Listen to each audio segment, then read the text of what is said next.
शामली बेटा, लेप लगा लिया कि नहीं? कितनी बार बोलना पड़ता है तुझे, लेप लगा ले। लेकिन इस लड़की की कान में आवाज़ ही नहीं जाती। जब देखो कमरे में घुसी रहती है और किताबों में सिर फोड़ती रहती है। बंद कर इसे और लेप लगाकर आंखों पर एक गुलाब जल लगाकर थोड़ी देर सो जा। अभी उन लोगों के आने में टाइम है, शायद शाम तक आएंगे।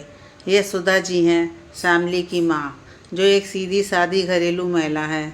उनके पति यानी शामली के पिता पोस्ट ऑफिस में क्लर्क हैं। शामली की एक छोटी बहन है और 2 छोटे भाई हैं। शामली अपने माता पिता, छोटे भाई बहन और दादी के साथ छोटे से गांव में रहती है। पढ़ने में बहुत होशियार, हमेशा टॉप करने वाली, मृदुभाषी और घर में भी माँ पिता का हाथ बटाने वाली, ऐसी है शामली। शामली पढ़ लिख कर जीवन में कुछ करना चाहती थी, कुछ बनना चाहती थी, ताकि उसके माता पिता को और गांव के लोगों को उस पर गर्व हो। लेकिन गांव में आज भी बेटी के 18 साल के होते ही उसकी शादी करवा दी जाती थी। आज शामली को देखने के लिए लड़के वाले आने वाले थे, इसलिए घर में सुबह से तैयारी चल रही है। विशेष रूप से शामली के सांवले रंग को गोरा बनाने की कवायद चल रही है। हाँ, मुझे शादी नहीं करनी है। क्यों आप लोग मेरी बात नहीं सुन रहे हैं? कम से कम इतना सोच लेते कि इस साल मेरा एग्ज़ाम है 12वीं का, मैं कैसे पढ़ूंगी। माँ प्लीज़, मैं शादी नहीं करना चाहती, मैं पढ़ना चाहती हूँ, कुछ करना चाहती हूँ। माँ, आप तो मेरी बात समझो। सुधा जी, देख बिटिया, हमें जितना पढ़ाना लिखाना था सो हमने पढ़ा दिया, ताकि लोग ये ना कहें कि बिटिया को पढ़ाया लिखाया नहीं। अब जो करना हो अपने घर जाकर करना, समझी? तेरी छोटी बहन भी है, तेरा ब्याह हो जाएगा तभी तो उसके बारे में सोचें। फिर तेरे भाइयों के लिए भी तो करना है। गांव में देखा है, तेरी उम्र की लड़कियों के ब्याह हो गए, कुछ के तो बच्चे भी हो गए। घर के बाहर निकलते शर्म आती है। लोग पूछते हैं कि बेटी का ब्याह क्यों नहीं हो रहा है, और तू है कि ये सब लेकर बैठी है। अरे, हमारी इज्जत की परवाह नहीं है तो कम से कम दादी के बारे में सोच, जो तुझे इतना प्यार करती हैं। उनकी भी उम्र हो गई है। उनकी यही इच्छा है कि मरने से पहले अपनी शामली को दुल्हन बने देख लूं। क्या तू उनकी छोटी सी इच्छा भी पूरी नहीं कर सकती? तेरे लिए दादी की इच्छा, भाई बहन का भविष्य और पिता का सम्मान, इन सब का कोई मतलब नहीं। नहीं माँ, ऐसा नहीं है, लेकिन आप लोग परीक्षा तक भी नहीं रुक सकते। सुधा जी, अब ये सब तो लड़के वालों की मर्जी पर है। अगर शादी की जल्दी नहीं करेंगे तो तेरी परीक्षा के बाद शादी की तारीख रखने की बात करूँगी तेरे पिताजी से, ठीक है? अब ये सब बंद कर और लेट जा, मैं लेप लगा देती हूँ, फिर मुझे और भी काम है। शामली ने बहुत कोशिश की, लेकिन वो शादी को नहीं रोक पाई और परीक्षा से पहले ही उसकी शादी करके उसे ससुराल भेजकर माँ पिता ने अपनी जिम्मेदारी पूरी कर ली। शामली के सारे सपने बिखर गए। उसे घर से विदा होने का, माता पिता, भाई बहन और दादी से दूर होने का दुख कम और अपने सपनों के बिखर जाने का दुख ज़्यादा था। आज शादी के 5 सालों के बाद शामली के सास ससुर अपने बेटे के घर आ रहे थे।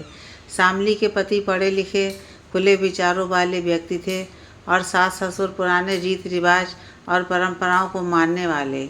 शामली के पति बैंक में एक अच्छी पोस्ट पर हैं। शामली ने जब से उनके आने की खबर सुनी है, वह परेशान हो उठी। उसका किसी काम में मन नहीं लगता है। शामली ने कहा, सोम, माँ पिताजी आने वाले हैं, क्या करें समझ नहीं आ रहा है, और उन्हें जब ये सब पता चलेगा तो क्या होगा। मुझे तो अभी से घबराहट हो रही है। आप तो माँ पिताजी के विचारों को अच्छी तरह से जानते हैं। सोम, शामली, तुम क्यों परेशान हो, और कभी ना कभी तो पता चलना ही है। लेकिन सोम, कुछ नहीं, अब सो जाओ। कल सुबह जल्दी स्टेशन जाना है उन लोगों को लेने के लिए। टाइम से स्टेशन नहीं पहुँचे तो हम लोगों की खैर नहीं। दूसरे दिन सुबह सोम और शामली स्टेशन पर पहुँच गए। माँ पिताजी का स्वागत किया और उन्हें घर ले आए। आज सोम ने भी छुट्टी लिया हुआ था ऑफिस से, तो सारा दिन बातों में कब गुजर गया पता ही नहीं चला। शामली ने रात का खाना बनाया और सोम से कहा, सोम, मुझे तो जाते हुए डर लग रहा है, क्या करूं? सोम ने कहा, वही करो जो हमेशा करती हो, मैं सब संभाल लूँगा, तुम चिंता मत करो। सोम, बहू कहाँ है? शाम से दिखाई नहीं दी। बाजार गई है क्या? तो तुम भी उसके साथ चले जाते, अकेले क्यों जाने दिया? सोम को बात करने का यही सही मौका लगा कि इन लोगों को सब बता देना चाहिए। सोम, माँ शामली ड्यूटी पर गई है, आज उसकी नाइट शिफ्ट है। माँ, ड्यूटी पर गई है, नाइट शिफ्ट है, इसका क्या मतलब हुआ? सोम, माँ शामली एक पुलिस इंस्पेक्टर है और 1 हफ्ते की उसकी नाइट शिफ्ट है। माँ, सोम ये सब क्या फालतू की बकवास कर रहा है तू? इसलिए तू बहू को यहाँ लाया था कि उससे नौकरी करवाएगा? तेरी कमाई से घर नहीं चलता क्या? तूने उसे नौकरी करने की इजाज़त कैसे दी? और हम क्या मर गए हैं? हमें पूछने की ज़रूरत नहीं समझी तूने? जब गांव में लोगों को ये पता चलेगा कि बहू नौकरी करती है और रात रात भर घर से बाहर रहती है तो लोग क्या सोचेंगे? हमें तो कहीं मुंह दिखाने लायक नहीं छोड़ा तूने। सोम के पिताजी, आप देख रहे हैं ये सब क्या हो रहा है, कुछ बोलते क्यों नहीं? क्या बोलूं सोम की माँ, जब इसने हमें मरा हुआ समझ ही लिया है तो क्या कर सकते हैं? बेटा, हमारा पिंडदान भी कर देते और हमें बता देते कि हम तुम्हारे लिए मर चुके हैं, तो यहाँ आकर बहू के हाथों अपने मुंह पर कालिक तो नहीं पुतवाते। सालों से इतनी जायदाद किसके लिए बनाई हमने? तेरी शादी गांव की लड़की से इसलिए कराई कि वो घर बार सहेजे, हमारी सेवा करे, घर की परंपरा निभाए, इसलिए नहीं कि पराए मर्दों के साथ रात रात भर बाहर रहे। तुझे पैसे चाहिए थे तो हमसे कहता या गांव आ जाता। हम तो हमेशा से कहते आए तुझे कि नौकरी करने की क्या ज़रूरत है, लेकिन तूने हमारी एक नहीं सुनी और अब ये सब कर रहा है। सोम, माँ, पिताजी, आप लोग ये सब क्या बोल रहे हैं? दुनिया कहाँ से कहाँ चली गई है और आप लोग आज भी इन सब बातों में फंसे हुए हैं कि घर की बहू बेटियों को पढ़ने लिखने का, आगे बढ़ने का और अपने सपने पूरे करने का कोई हक नहीं है। जब सृष्टि के बनाने वाले बिना शक्ति के कुछ नहीं हैं, तो हम उनके बनाए हुए मनुष्य बिना शक्ति के इस समाज को कैसे चला पाएंगे, कैसे रह पाएंगे? और मैं कौन होता हूँ शामली को इजाज़त देने वाला?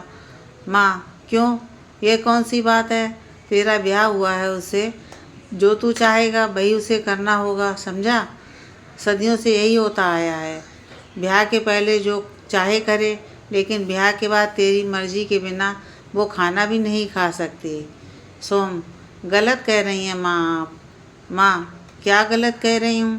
तेरा ब्याह नहीं हुआ है उससे? सोम, माँ, मेरा शामली से ब्याह हुआ है, इसका मतलब यह नहीं है कि मैं उसका मालिक हूँ। ब्याह का मतलब जीवन साथी होना है, ना कि उसका मालिक बनना। और मैं उसके सुख दुख में उसका साथ दूँ, वह मेरा है।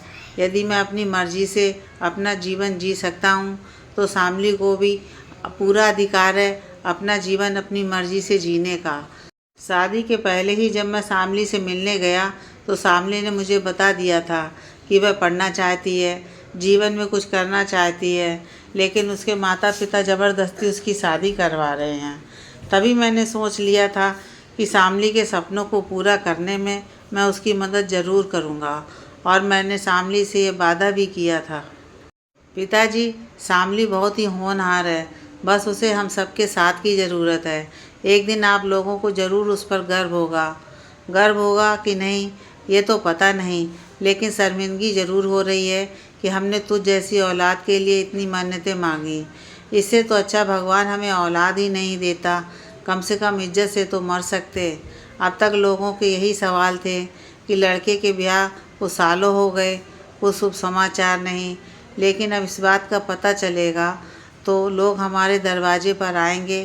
क्या क्या मुंह दिखाऊंगा गांव समाज में?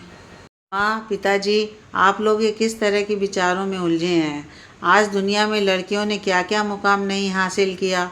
दुनिया भर की छोड़िए, अपने देश में लड़कियों ने, महिलाओं ने कितना कुछ किया है। आज लड़कियां फाइटर प्लेन तक उड़ा रही हैं, अपने देश की रक्षा कर रही हैं। अब हम उस समय में नहीं हैं जब देश में कोई पहली शिक्षिका, पहली नेता या पहली महिला पुलिस अफसर बनी है। न जाने कितनी ही महिलाएं आज हर क्षेत्र में देश का नाम रोशन कर रही हैं, और ये हमारे बनाए गए रूढ़िवादी परंपराओं का समय नहीं, संविधान का समय है, कानून का समय है। भारतीय संविधान सबको समानता के अधिकार की गारंटी देता है, जिसमें सब बराबर हैं, फिर वह चाहे महिला हो या पुरुष। पिताजी, एक बात बताइए, जब मैं छोटा था तो आपसे अपने बगीचे में सिर्फ पीले रंग के फूल के पौधे लगाने की जिद करता था, क्योंकि मुझे पीला रंग बहुत पसंद था। तब आप मुझे समझाते थे कि सिर्फ एक रंग के फूल होंगे तो हमारा बगीचा अच्छा नहीं लगेगा। शुरू में तो जब फूल खिलेंगे तो अच्छा लगेगा, लेकिन एक ही रंग को देखकर हम बोर हो जाएंगे। रंग बिरंगी तितलियाँ, सुंदर सुंदर चिड़ियाँ जो बगीचे में आती हैं वह भी नहीं आएंगी, और फिर हमारा बगीचा फूलों से भरा होकर भी किसी काम का नहीं रहेगा। इसलिए बगीचे में रंग बिरंगे फूलों के पौधे लगाने चाहिए, जिससे बगीचे की सुंदरता बनी रहे और हम लोग उसका लाभ उठा सकें। तो पिताजी, माँ, आप लोगों की बताइए, क्या हमारा समाज किसी बगीचे से कम है? अगर इसमें एक ही तरह के फूल या पेड़ों को महत्व दिया जाए तो क्या हमारे समाज की, देश की उन्नति और तरक्की हो पाएगी, जिसका सपना हम देखते हैं? तुम कुछ भी कहो, हम तुम्हारे लिए अपने धर्म और परंपराओं में आग नहीं लगा सकते। पिताजी, इसमें धर्म और परंपराओं में आग लगाने वाली बात कहाँ से आ गई? धर्म की किस किताब में लिखा है कि महिलाओं को उनकी मर्जी से जीने का अधिकार नहीं है, या उन्हें हम पुरुषों का सेवक बनाकर ईश्वर ने इस धरती पर भेजा है? इस संसार में दोनों की समान आवश्यकता है। हमारे धर्म में तो महिलाओं को वो सम्मान और अधिकार दिया जो आज हम सोच भी नहीं सकते। यहाँ तक कि अपना जीवन साथी चुनने का भी अधिकार दिया है। लेकिन हम आजकल के पुरुष प्रधान समाज, जिसे महिलाओं के बुद्धि, ज्ञान और उनकी तर्क शक्ति, इन सब से भय लगने लगा है, और पुरुष के अहंकार को चोट ना पहुँचे, इसलिए उन्होंने रीति रिवाज और परंपराओं के नाम पर बांध कर रखा गया है, ताकि वो पुरुषों से आगे ना बढ़ सकें। पिताजी, हमारे देश में शिक्षा का इतना अभाव रहा कि हम ये समझ ही नहीं पाए कि हमारे धर्म ने नहीं, हमें गुलाम बनाकर इतने साल हम पर राज करने वाले अंग्रेज़ों के बनाए कानून ने महिलाओं से उनकी स्वतंत्रता, उनका अधिकार छीन लिया और हमारे धर्म को तोड़ मरोड़ कर हमारे सामने परोस दिया। महिलाओं को शिक्षित नहीं होने दिया, और विवाह होते ही पिता के घर से सारे अधिकार खत्म करने का नियम अंग्रेज़ों ने अपने फ़ायदे के लिए बनाया, ना कि हमारे धर्म ने। उन्होंने अपने फ़ायदे के लिए जो भी किया उसे धर्म का नाम लगा दिया, क्योंकि उन्हें पता था कि धर्म के नाम पर हम कुछ भी मान लेंगे, और वही हुआ। उसे हम आज तक मान रहे हैं।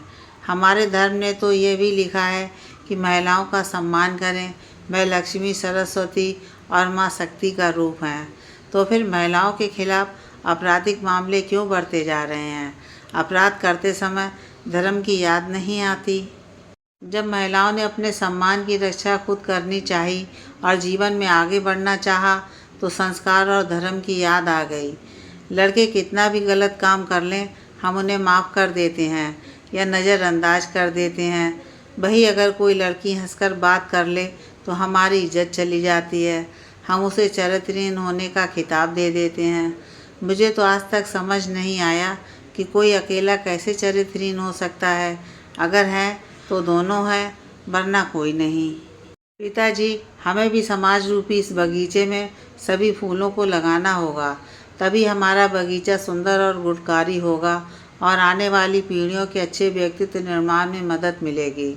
पिताजी, हमें इस तरह के विचारों को त्याग कर आगे बढ़ना होगा। शायद तुम सही कह रहे हो बेटा, लेकिन दुनिया वालों को कैसे बदलेंगे?